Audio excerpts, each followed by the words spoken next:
말씀 나누겠습니다. 제목 한번 따라하시죠. 누구든지 주의 이름을 부르는 자는. 저희가 지금 로마서 10장 이제 5절에서 오늘은 13절까지의 말씀인데요. 지난주에 저희가 10장의 1절에서 4절까지의 내용을 함께 나눴어요. 그때 우리 이런 이야기 함께 나눈 거 기억하시는지 모르겠습니다. 리더의 네 가지 유형이 있는데, 똑똑하면서 부지런한 사람, 똑똑하면서 게으른 사람, 그 다음에 좀 모자란데 부지런한 사람, 그 다음에 모자란데 게으른 사람, 뭐 이렇게 우리가 네 가지 정도 있을 거다 이렇게 함께 나눠봤는데, 어떻게 2주 동안 좀 묵상을 해보시니까 본인의 어떤 카테고리는 어디인 것 같으세요? 1번, 2번, 3번, 4번?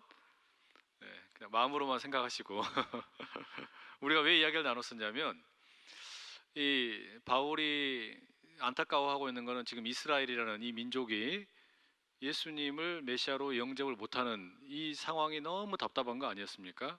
왜 이스라엘은 율법도 받았고 또 하나님의 언약의 백성으로 먼저 택함을 받았는데 예수님을 왜 받아들이지 못할까? 그 이유가 무엇이었어요? 율법이 가리키는 이 방향은 예수님인데, 이들은 율법 자체에 그냥 만족해가지고 율법으로부터 나오는 의로움만 추구하고 있었던 거예요. 그러니까 의로움이라는 것은 이스라엘에게는 너무 중요한 건데, 이들은 의로움이 뭔지는 알고는 있는데 어떻게 된 겁니까?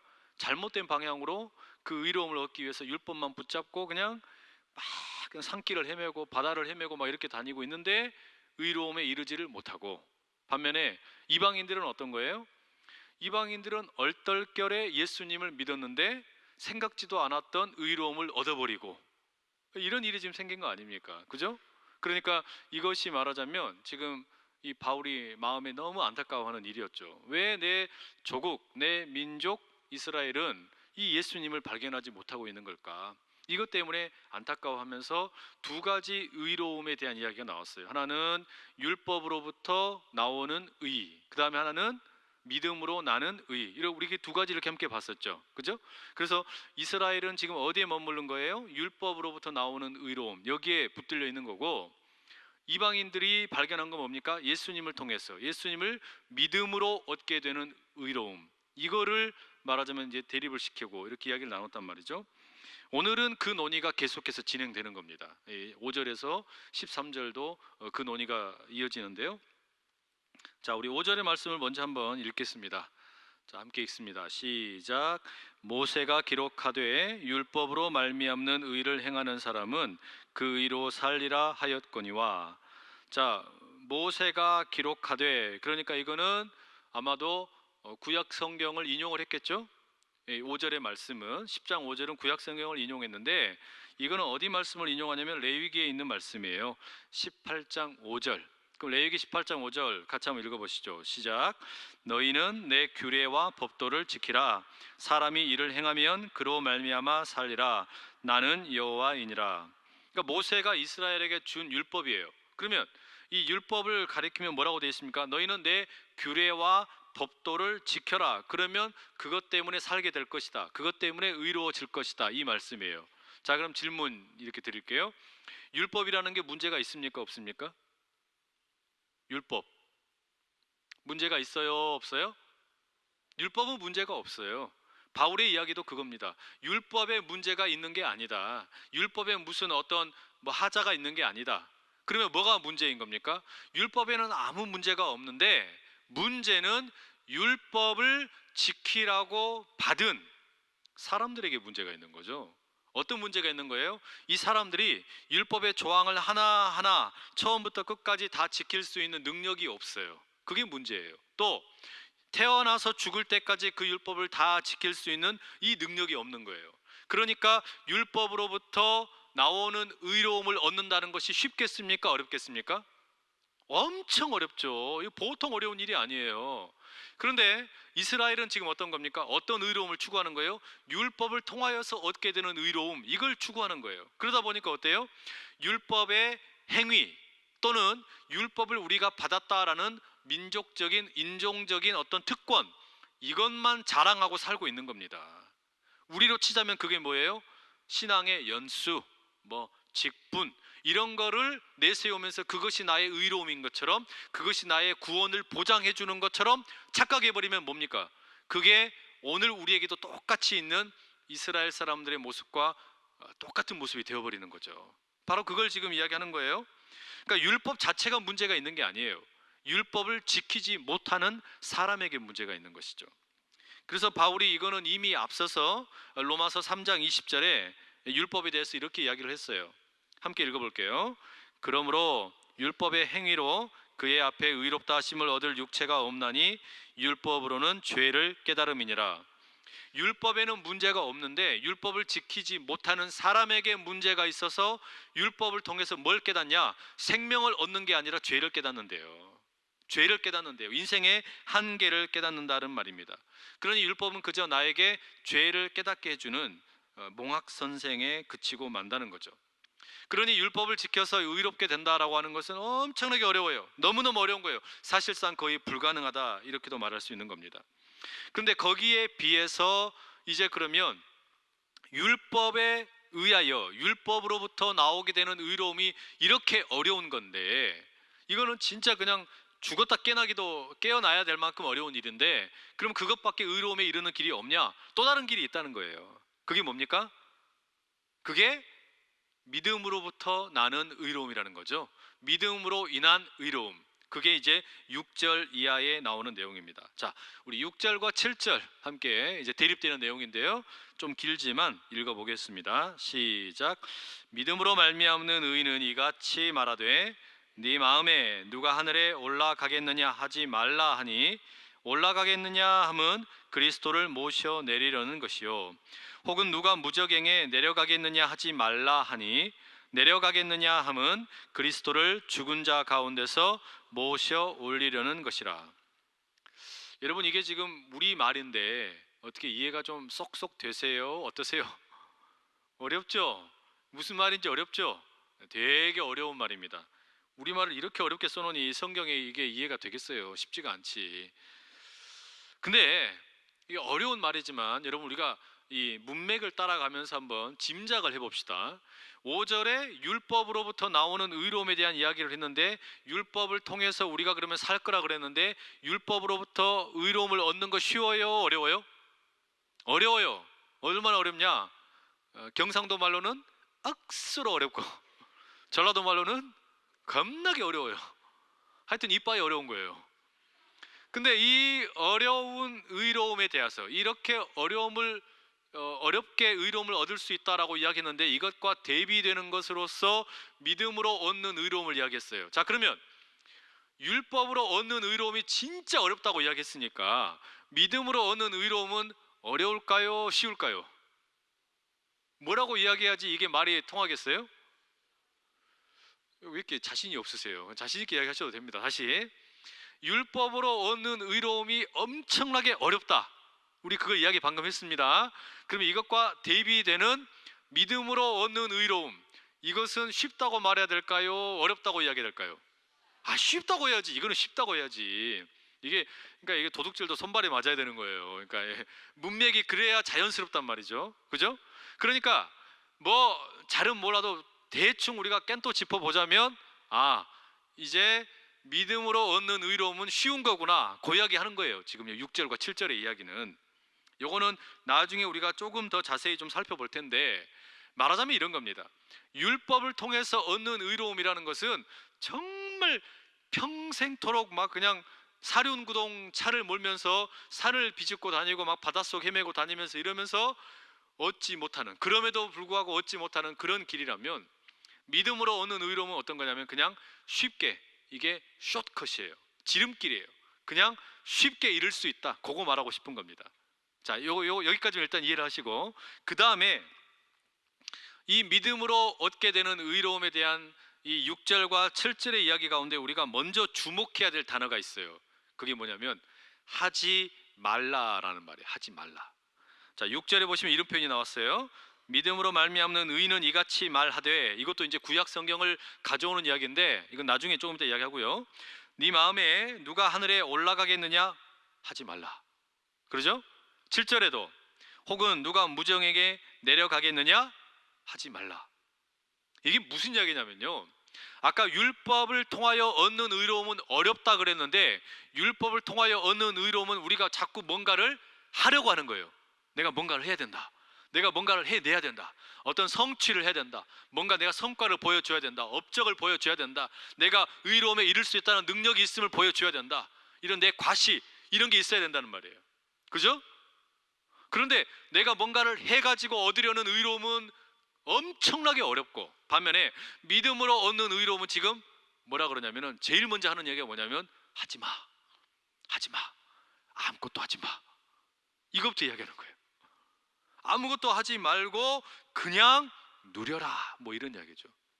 율법을 통해서 얻는 의로움은 내가 뭔가를 해내서, 그게 율법의 행위이고요, 또는 내가 율법을 가지고 있다라는 이 특권에 사로잡혀서 이 어떤 자기 우월감, 때로는 어떤 영적인 교만함, 이런 것으로 인해서 자꾸 뭔가를 증명해내려고 하는 인생이에요. 반면에 믿음으로 얻는 의로움은 어떤 거예요? 그냥 아무것도 하지 않는 인생, 아무것도 안 하는 거예요. 그래서 6절과 7절에 이야기하는 건 뭐냐면, 이 하지 말라는 이야기는 뭐냐면, 내가 예수님을 추구한다, 내가 예수님을 믿는다 그러면서 뭐 하늘 위에 높은 데 올라가 가지고 예수님 끄집어 내리려고 하지 말고, 또 바다 깊숙한 데 들어가 가지고 거기서 예수님 끌어올리려고 하지 말고, 그러지 말라는 거예요. 그러지 말라는 거예요. 그냥 뭐 하라는 겁니까? 그냥 예수님 찾겠다고 다른 행동하지 말고 그냥 누려라라는 거예요. 그냥 누려라. 예수님을 통해서 주어지는 의로움, 믿음으로 주어지는 의로움을 그냥 누리라, 이런 이야기예요. 이건 여러분, 우리가 이미 이 로마서를 이야기하면서 여러 번 나눴던 이야기입니다. 우리가 로마서 강의하면서 거의 뭐 매 시간마다 비유로 들었던 이야기, 이제는 뭐 이야기만 꺼내면 다 아시는 이야기 있잖아요. 다리 밑에 살고 있는 거지.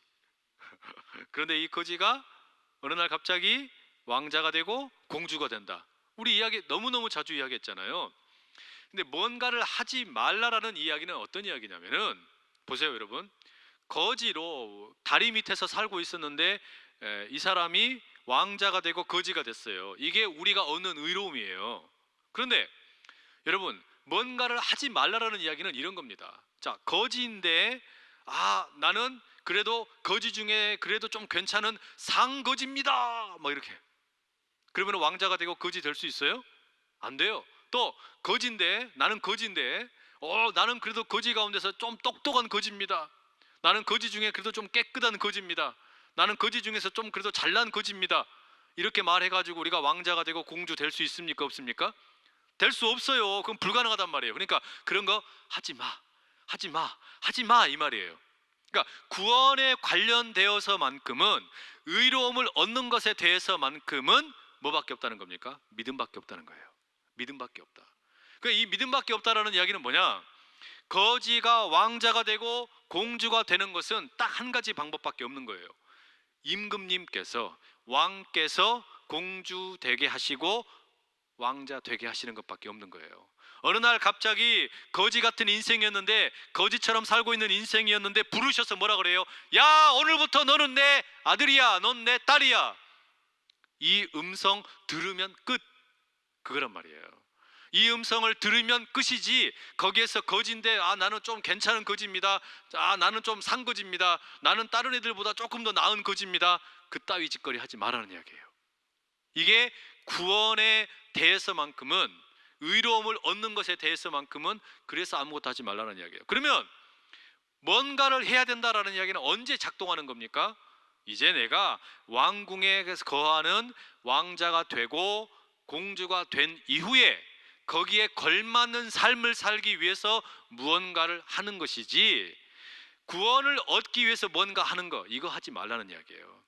우리 이거 여러분 이제 귀에 못이 박히도록 이야기 나눈 겁니다. 그죠? 그죠? 그러니 구원파가 와가지고 뭔가 이렇게 막 깨작깨작 거리면 어떻게 해요? 박살을 내야죠. 아무것도 모르는 것들이 와서 까분다고 그러고. 예. 우리 이제 안산 제일 교인들은 다 그렇게 하실 수 있을 거예요. 저는 그렇게 믿고. 자, 그러니까 이 믿음으로 얻게 되는 의로움에 대해서는 처음 이야기하는 게 뭐냐면, 아무것도 하지 말라는 이야기예요. 두 번째는 뭐냐? 이제 8절로 넘어가야 됩니다. 이 이야기를 하려면 8절 함께 읽어보겠습니다. 8절 시작. 그러면 무엇을 말하느냐? 말씀이 네게 가까워 네 입에 있으며 네 마음에 있다 하였으니 곧 우리가 전파하는 믿음의 말씀이라. 자, 이제 여기서는 여러분 우리가 구약 성경의 내용을 좀 검토를 좀 할 필요가 있어요. 우리가 8절을 방금 읽었는데 앞서서 6절을 보시면요, 6절에 여러분 가지고 계신 성경책에 보시면 각주가 달려 있습니다. 믿음으로 말미암는 의인은 이같이 말하되, 그러니까 의인은 이같이 말하되, 그러니까 의로움을 의인화시켜서 표현하는 건데요. 그 말하되 다음에 네 마음에 누가 하늘에 할 때 네, 거기 앞에 니은이라고 돼 있죠. 성경책에 보시면 니은이라고 돼 있죠. 그 니은을 밑으로 내려가 보시면 뭐라고 돼 있습니까? 신명기 30장 12절 이하 이렇게 되어 있어요. 그러니까 그게 이 바울이 신명기 30장 12절 이하의 말씀을 인용했다라는 말씀이고, 그 다음에 8절 내려가 보시면 8절에도 이렇게 되어 있습니다. 그러면 무엇을 말하느냐, 그 다음에 말씀이 할 때 말 앞에 뭐라고 되어 있어요? 디귿 이렇게 되어 있죠. 그 디귿도 밑으로 내려가 보시면 뭐라고 되어 있어요? 신명기 30장 14절 이렇게 되어 있어요. 그죠? 그러니까 지금 여기에서 바울이 이 로마의 교인들에게 이야기할 때 이 구절들을 이야기할 때는 뭘 염두에 두고 있는 거냐면 신명기 30장의 말씀을 염두에 두고 이야기를 지금 하고 있는 겁니다. 그러겠죠? 예. 그러면 우리가 이걸 제대로 이해하려면은 신명기 30장의 내용을 가서 살펴볼 필요가 있는 거죠. 따라오시겠죠? 뭔 말인지. 예, 제가 영어로 이야기 안 했어요. 자, 그럼 신명기 30장을 우리가 이해를 하기 위해서 한번 좀 돌아가 볼게요. 신명기 내용으로 가는 겁니다. 신명기 30장의 말씀이 무슨 말씀인지를 이해를 하려면 신명기의 28장, 29장, 30장에 이르는 이 전체의 맥락을 우리가 먼저 파악을 해야 돼요. 신명기 28장에 가시게 되면 여러분, 거기에는 이 하나님께서 어떻게 복을 주시느냐 하는 내용이 28장의 1절에서부터 14절까지 기록이 나와 있습니다. 하나님이 어떻게 복을 주시느냐, 그 요약이 이제 1절에서 14절인데 그 가운데 9절 말씀을 한번 우리 같이 읽어볼게요. 9절입니다. 시작. 여호와께서 네게 맹세하신 대로 너를 세워 자기의 성민이 되게 하시리니 이는 네가 네 하나님 여호와의 명령을 지켜 그 길로 행할 것임이니라. 자, 뭐라 그래요? 하나님께서 너에게 맹세하신 대로 너를 성민, 거룩한 백성이 되게 하실 것인데, 그러니 너는 하나님의 명령을 지켜라. 그리고 그 길에서 떠나지 말고 거기에 늘 머물러 있어라. 그러면 뭐 한다는 겁니까? 복 주시겠다는 거예요. 그러면 복 주시겠다. 자, 그래서 복을 받는 조건이 뭡니까? 하나님의 명령을 지키는 거고 그것을 따르는 것이고 그 길에 계속해서 머물러 있는 거예요. 그런데 28장은 이걸로만 끝나는 이야기가 아니라 1절에서 14절까지는 복을 받는 조건에 대한 이야기를 이렇게 다루고 있지만 15절부터 훨씬 더 긴 68절까지의 이야기는 저주에 대한 이야기, 화에 대한 이야기가 훨씬 더 많이 나와요. 엄청나게 많이 나옵니다. 이 분위기가 완전히 바뀌죠. 자, 28장 15절 말씀을 한번 읽어볼게요. 함께 읽습니다. 시작. 네가 만일 네 하나님 여호와의 말씀을 순종하지 아니하여 내가 오늘 너에게 명령하는 그의 모든 명령과 규례를 지켜 행하지 아니하면 이 모든 저주가 네게 임하며 네게 이르를 것이니. 무슨 말이에요? 하나님이 복을 주시는 조건은 그 하나님이 주신 명령, 규례 이런 것을 지키고 행하고 거기에 머무르는 겁니다. 그런데 이 명령들을 어기면 어떻게 된다고요? 저주를 받게 된대요.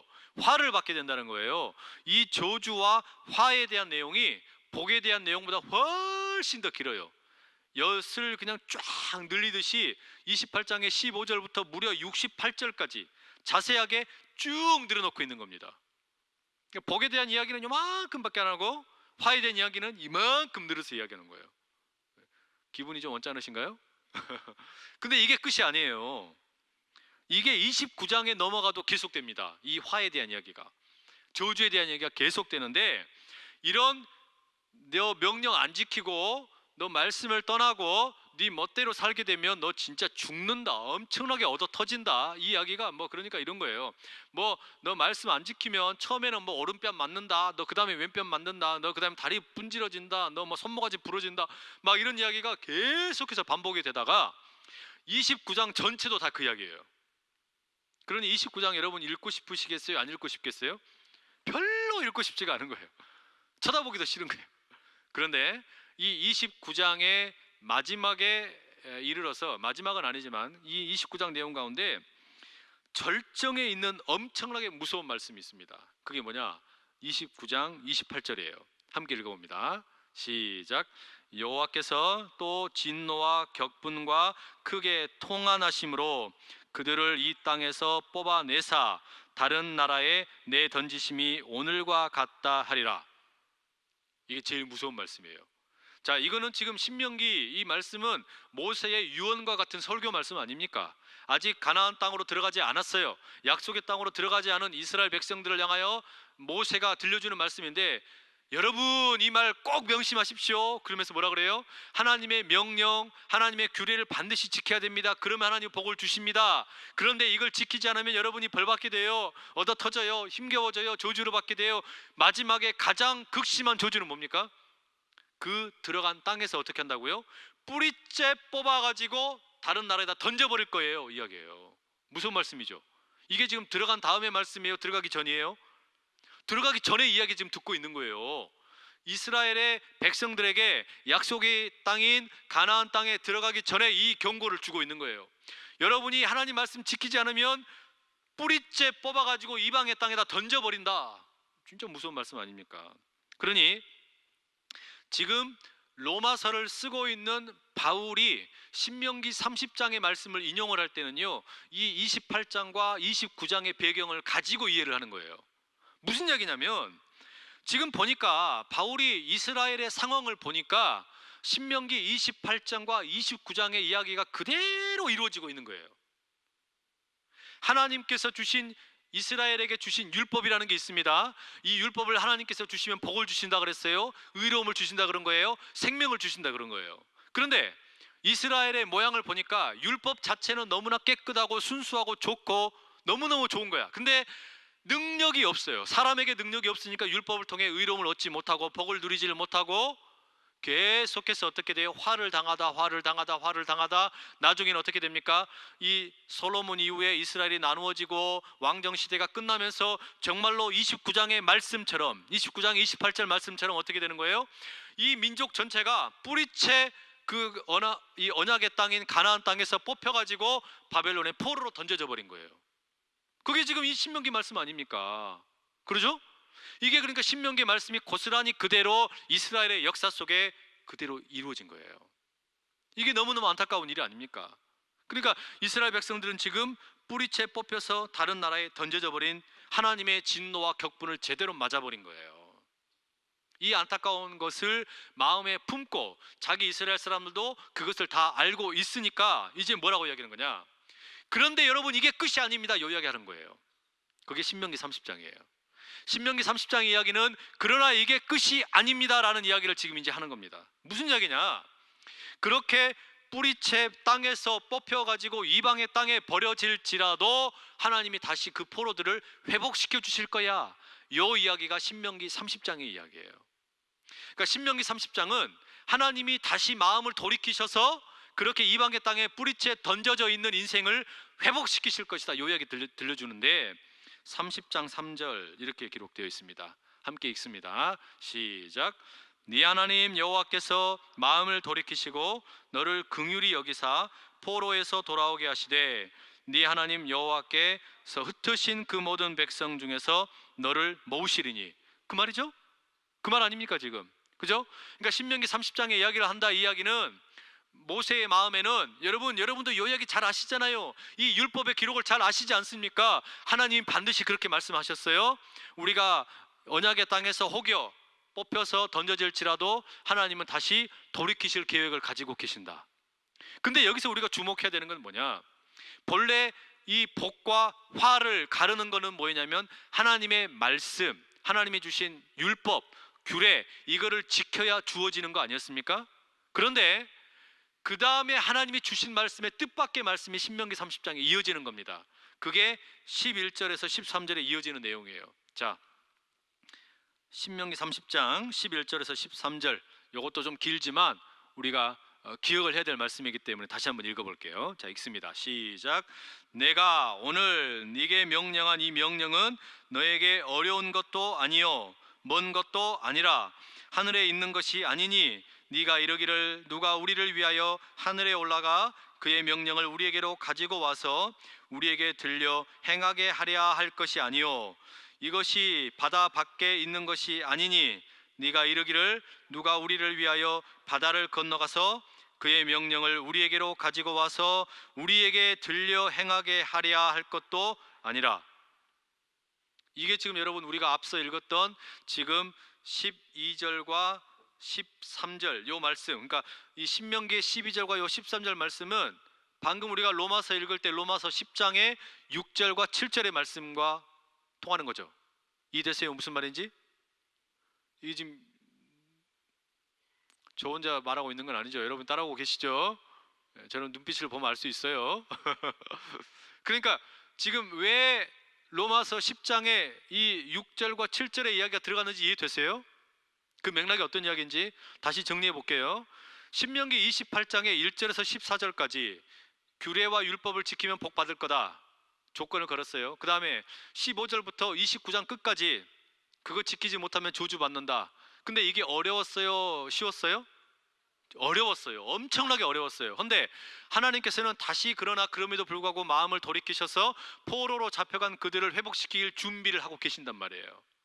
그러면서 뭐라 그러냐, 모세가 30장에 신명기 30장에 그런데 내가 오늘 너희에게 주는 이 명령은 절대 어려운 게 아니다. 말하자면 회복의 명령은 쉬운 거다 이런 거예요. 그러면서 뭐라 그러냐, 이 명령은 여러분들이 하늘에 올라가 가지고 우리에게 들려주실 하나님의 말씀을 가르쳐 주십시오. 그렇게 할 필요 있다 없다? 없다. 또 바다 넘어 저기 가가지고 우리에게 들려주실 하나님 말씀 가르쳐 주십시오. 이렇게 할 필요가 있다 없다? 없다는 거예요. 가까이에 있다는 겁니다. 그 말씀이 가까이에 있다는 거예요. 그게 뭐예요? 그게 지금 로마서를 통해서 바울이 이야기하는 예수 그리스도란 말이에요. 그러니까 지금 이스라엘은 율법을 알고 있잖아요. 율법이 신명기도 율법 아닙니까? 신명기의 율법의 말씀을 알고 있는 겁니다. 율법을 지키면 복을 받고 율법을 어기면 저주를 받는다. 이거 너무너무 잘 알고 있는데 지금 이 바울이 모세의 이 율법을 빌어서 말하는 거예요. 여러분은 율법의 백성이고 율법의 내용을 잘 아는데 30장의 그 말씀 모릅니까? 알잖아요. 우리가 그렇게 뿌리채 뽑혀가지고 이방인 나라에 던져졌을지라도 하나님은 마음을 돌이키셔서 이들을 회복시키실 것이고 새로운 말씀을 주실 것이다. 이것은 멀리 있는 게 아니라 가까이에 있다. 쉬운 것이다. 그리고 그것의 성취가 누구냐? 예수 그리스도다. 지금 그 이야기하는 거예요. 지금 바울은 그 이야기 하고 싶은 거예요. 그러니까 이 신명기 30장에 이 말씀이 성취된 그분이 누구냐? 이 율법이 가리키고 있는 그분이 누구냐? 예수님이라는 거예요. 이 예수님은 저기 하늘 위에 멀리 있는 분도 아니고 바다 밑에 깊은 곳에 있는 분도 아니고 이 땅에 사람의 몸을 입고 오신 하나님이시요, 그분은 우리를 위해서 십자가에 달려 죽으시고 고난 받으셨고 부활하셔서 영광을 입으신 분이시다. 우리가 쉽게 만날 수 있고 만질 수 있고 그분의 이야기를 들을 수 있고 그래서 얼마든지 우리가 맛보아 알 수 있다. 지금 그 이야기하는 거예요. 율법을 우리가 통해서 의를 얻으려고 할 때는 얼마나 길이 어려웠고 힘겹게 우리가 의로움을 얻으려고 그랬냐. 그럼에도 불구하고 우리가 실패했다. 그러나 이제는 그 율법을 통해서 움켜쥐기 어려웠던 의로움이 아니라 우리 옆에 계신 예수님, 우리와 함께 살았던 예수님, 그리고 우리를 대신해서 십자가에 죽으셨던 예수님, 그리고 부활하신 예수님, 이분은 우리 가까이 있다. 움켜잡아라. 이분을 붙들어라. 이야기하는 거예요. 이게 오늘 우리에게도 들려지는 음성인 줄로 믿습니다. 그러니까 보세요. 이 바울의 마음이 얼마나 답답하겠어요. 바울이 생각할 때는 그런 거 아닙니까? 아니 여러분들은 율법을 먼저 받아가지고 이 신명기 말씀도 알잖아요. 28장도 29장도 30장도 아는데 30장에 돌이키시겠다고 하나님 하신 그 하나님의 말씀, 그리고 분명히 가까이에 있는 말씀을 주시겠다고 했는데 그 말씀으로 오신 예수님을 왜 받아들이지 못하냐? 율법을 통해서 의로움을 얻는 게 얼마나 힘겹냐? 돌이켜라. 예수님을 믿어라. 그러면 우리가 살 길을 얻을 수 있다. 지금 그게 바울의 심정에 마음에 끊어지는 고통이다 이거죠. 우리 이 뭐라고 했습니까? 로마서 9장 시작할 때 뭐라 그래요? 나에게 큰 근심이 있다, 마음에 그치지 않는 고통이 있다, 그렇게 하소연을 했었잖아요. 그게 지금 누구를 향한 겁니까? 이스라엘을 향한 거예요. 율법을 가지고 있기는 있지만 그거를 그냥 율법의 행위로 의로움을 얻으려고 그러고, 율법을 가지고 있다는 인종적인 특권으로 영적인 교만으로 받아들이니까, 그러니까 예수님을 받아들이지 못하고 자꾸 멀어져만 가는, 구원으로부터 멀어져 가고 의로움으로부터 멀어져 가는 자기의 종족, 자기의 이 동족들이 너무너무 안타까운 거예요. 이게 지금 말하자면 이 바울의 심정이란 말이에요. 이걸 오늘 우리에게도 한번 비유해 볼까요? 우리에게도 그런 게 있는 거예요. 분명 교회 안에 계시는데 이런 이스라엘, 육적인 이스라엘처럼 신앙생활하는 분들이 종종 계시는 거예요. 예수님을 믿기는 믿는데 가까이에 계시는 그분을 제대로 붙들지를 못하고 그분을 붙잡지 않고 자꾸 어려운 걸 하려고 그런단 말이에요. 하지 말라는데, 구원을 위해서 뭔가를 증명하려고 하지 말라고 그러는데 자꾸 뭔가를 그걸 가지고 증명하려고 그래요. 나는 직분이 이거다, 나는 이만큼 뭘 했다, 나는 이만큼 뭔가를 내세울 수 있다, 이걸 가지고 구원의 자랑을 하려고 하는 분들이 종종 계신단 말이에요. 이게 아니란 말이에요. 이게 그거 하지 말라는 거예요. 만약에 우리가 그 길을 따라가면 어떻게 되는 겁니까? 지금 바울이 안타까워하는 육적 이스라엘의 모습을 고스란히 답습하고 있다 이 말입니다. 자, 그래서 이제 바울이 신명기 30장을 가지고 온 이유를 우리가 이제 알았어요. 그러니 하나님을 사랑하고 또 그분의 길을 따라간다는 건 뭡니까? 결국은 예수 그리스도를 우리가 받아들이는 거예요. 그래서 우리가 다시 8절을 다시 읽어볼게요. 로마서 10장 8절 다시 읽습니다. 시작. 그러면 무엇을 말하느냐? 말씀이 네게 가까워 네 입에 있으며 네 마음에 있다 하였으니 곧 우리가 전파하는 믿음의 말씀이라. 뭐라 그래요? 말씀이 너에게 가까워, 너의 입에 있고 어디에 있다고요? 마음에 있다는 거예요. 그러니까 그 말씀, 우리를 살리는 믿음의 말씀은 이제 더 이상 멀리 있는 게 아니에요. 율법처럼 멀리 있는 게 아니에요. 율법을 지켜서 얻는 그런 구원의 어려움이 아니에요. 의로움이 아니란 말이에요. 가까이에서 예수 그리스도 몸으로 이 땅에 오셨고 우리를 대신하여 죽으시고 살아나신 그 주님, 그분을 믿는 그 말씀은 어디에 있다는 겁니까? 우리의 입술에 있고 우리의 마음에 있다는 겁니다. 이게 그러니까 뭔가를 해야 됩니까? 할 필요가 없어요. 그 내용이, 그러니까 이 내용은 신명기 30장 14절을 이용한 거예요. 이 로마서 10장의 8절 말씀이 신명기 30장 14절 이렇게 돼 있거든요. 오직 그 말씀이 너에게 매우 가까워서 네 입에 있으며 네 마음에 있은즉 네가 이를 행할 수 있느니라. 이게 뭐예요? 신명기 30장에서 예언하는 예수 그리스도라 이 말이죠. 이거를 지금 바울이 가지고 와서 로마서의 10장의 8절에 이야기를 한 겁니다. 그래서 율법은 곧 예수 그리스도를 가리키고 있었다, 요 말 하는 거예요. 율법은 곧 율법 자체로는 죄를 깨닫는 것이고, 율법은 곧 진정한 의로움에 이르는 길인 예수 그리스도를 우리에게 가리키고 있었는데 그 예수 그리스도를 지금 이스라엘이 받아들이지 못하고 있다, 그 이야기하는 거란 말이에요. 자, 그러면 이스라엘은 이제 뭐 하고 있는 거예요? 자기들은 이 사실을 모른 채 그냥 자만하고 있고 영적인 교만에 빠져 있었다라는 겁니다. 그 영적인 어떤 특권 의식, 또 어떤 그 율법의 행위, 이것만 붙잡고 있었던 거죠. 그래서 바울이 이 믿음의 말씀이 우리 가까이 있다라고 말한 겁니다. 이제는 율법을 통하는 의로움이 아니라, 율법을 통해서 찾아오는 구원이 아니라, 그런 생명이 아니라 믿음으로 찾아오는 의로움이 우리에게 있다라는 거예요. 예수님께서 오셔서 우리를 대신하여 십자가에 죽으셨고 부활하셔서 새로운 생명의 길을 열어주셨기 때문에 이것은 내가 뭔가를 증명해서 행위를 해서 얻어지는 구원과 의로움이 아니고 생명이 아니고 입술과 마음으로 우리가 믿고 시인할 때 찾아오게 된다라는 겁니다. 그래서 9절에 가보시면 이렇게 나오죠. 자, 9절 함께 읽어볼게요. 9절 함께 읽습니다. 시작. 네가 만일 네 입으로 예수를 주로 시인하며 또 하나님께서 그를 죽은 자 가운데서 살리신 것을 네 마음에 믿으면 구원을 받으리라. 자, 8절에서 그 믿음의 말씀이라는 게 어디 있다 그랬어요? 신명기 30장의 14절 가지고 와서 가까이 있다, 이건 가까이 했다. 이 믿음의 말씀은 가까이 했다. 어디 있냐면 입술과 마음에 있다. 그러니까 9절에서 뭐라 그래요? 그러니 뭐라 그래요? 이제는 너의 입으로 예수를 주로 시인하며, 입으로 시인하고, 그 다음에 뭐라 그래요? 하나님께서 그를 죽은 자 가운데서 살리신 것을 네 마음에 믿으면 산다, 이거예요. 입술과 마음으로 시인하고 믿으라는 거예요. 그러니 10절도 마찬가지죠. 똑같이 그 두 가지 표현이 반복됩니다. 함께 읽습니다. 사람이 마음으로 믿어 의에 이르고 입으로 시인하여 구원에 이르느니라. 할 게 뭐가 있어요? 할 거 아무것도 없는 거예요. 할 거라고 뭡니까? 사람이 마음으로 믿어가지고 의로워지고 입으로 시인하여 구원에 이른다. 이게 무슨 이야기냐면요, 간단한 거예요. 아까 우리 거지 비유 가만히 보세요. 다리 밑에 있던 거지에게 야, 너 오늘부터 이제 왕이 와가지고 이야기하는 겁니다. 너는 오늘부터 이제 왕자고 공주다.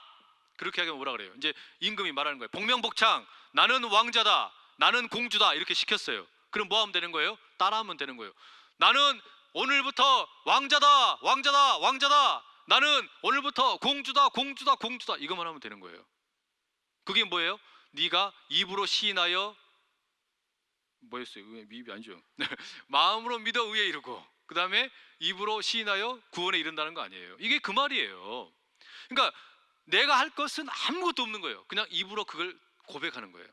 하나님께서 예를 들어서 우리한테 말씀하시는 거예요. 야, 내가 너를 위하여, 너를 살리기 위하여, 너를 위하여 새로운 의로운 길을 내기 위하여 내 아들 예수 그리스도를 이 땅에 사람의 몸을 입혀서 보냈고, 그가 너를 대신하여 십자가에 죽으셨고, 그가 다시 살아나셨다. 그거를 너가 믿는다고 고백을 해라. 그리고 그걸 마음에 받아들여라. 그럼 너 산다? 그 이야기예요. 여기에 대해서 우리가 그러니까 뭐 하실래요? 안 하실래요? 구원을 얻는 거에 대해서 그러니까 우리가 뭐 해야 됩니까? 안 해야 됩니까? 할 필요 없다는 말이에요. 할 필요가 없단 말이에요. 이 구원에 대해서는 아무도 흔들 수 없고 누구도 바꿀 수 없는 이 믿음에 대한 확신이 있어야 되는 거예요. 이 믿음에. 그러니 여러분, 그렇기 때문에 우리의 구원이라는 것이 그렇기 때문에 입술로 고백하는 게 중요하고 마음으로 받아들이는 게 중요한 겁니다. 그렇다고 입술로 고백하고 마음으로 받아들이고 이게 전부란 이야기는 절대 아니에요. 우리 이미 앞에서도 여러 번 이야기했지만 그냥 공주가 되고 왕자가 됐는데 왕궁 안에서 개차반처럼 살면 안 된다 그랬잖아요. 그렇죠? 그러니까 그건 나중에 또 다룰 이야기고 앞에서도 다루었던 이야기지만 지금 여기서 중요한 건 뭐냐? 구원의 길, 의로움에 이르는 길에 대해서만큼은 내가 할 거 없다는 이야기예요.